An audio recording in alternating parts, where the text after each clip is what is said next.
Guys, let's be honest, our gender is not always the best at talking about mental health issues. But in this video, I want to give you 5 reasons why we should turn that view on its head. I'm Chris Worfolk, mental health blogger, and I think that we need to have a paradigm shift to the way we look at our mental health. Because of course, many of us are great at looking after our physical health, right? We go down the gym, we go for a run, we play some sport, whatever it is we're doing. We wear our exercise and our physical health as a badge of pride, how big our guns are. Obviously, I've got a bit of work to do, still working on it.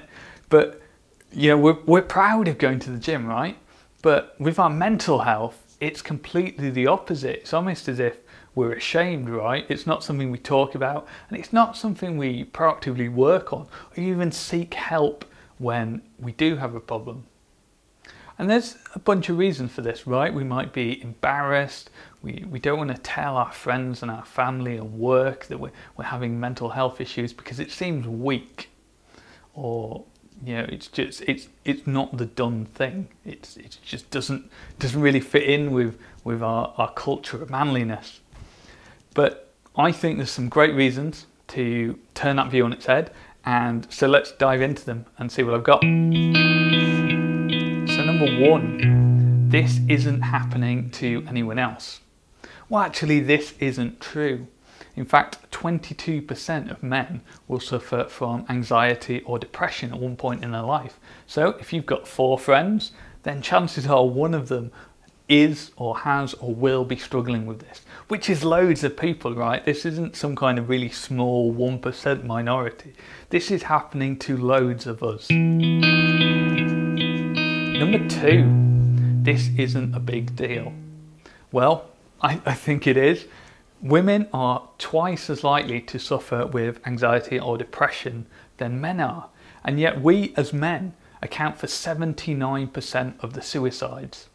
Now what's going on there? Is it that we're more predisposed to suicide? Or maybe it's the fact that we just keep all this stuff bottled up, we don't seek treatment, we don't speak out, and eventually if you keep things bottled up and shake them, they're going to explode, right? And that's the biggest cause of this, is the fact that so many men are killing themselves.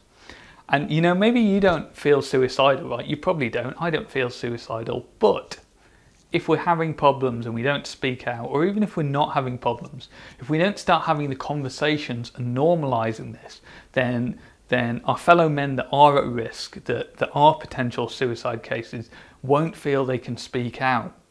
Whereas if we can bring this to everyday conversation, we can help those people now.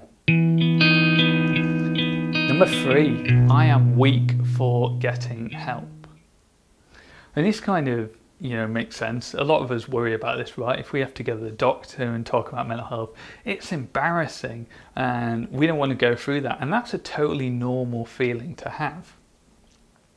But it comes back to for me, the kind of gym analogy. Like if I want to get physically fitter, I'll go down the gym and I'll get a personal trainer. So if I want to get my mental health better, then why would I not get a therapist to spot me?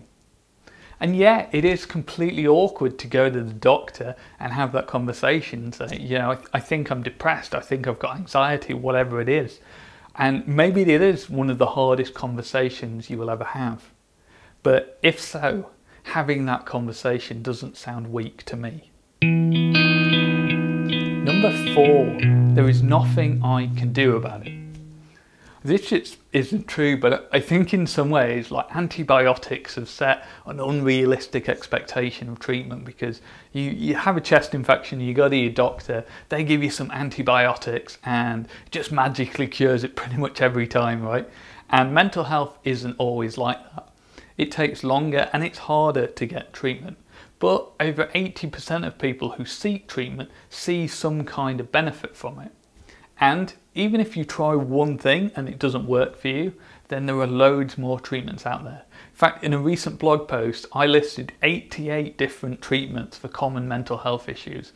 So you can try like 10 things, right? And there's still 78 more to try. So there is loads of stuff that can be done about this. Number 5, I don't want to bring it up because it might damage my relationship or my career or something, you know, there are concerns about us telling people, right?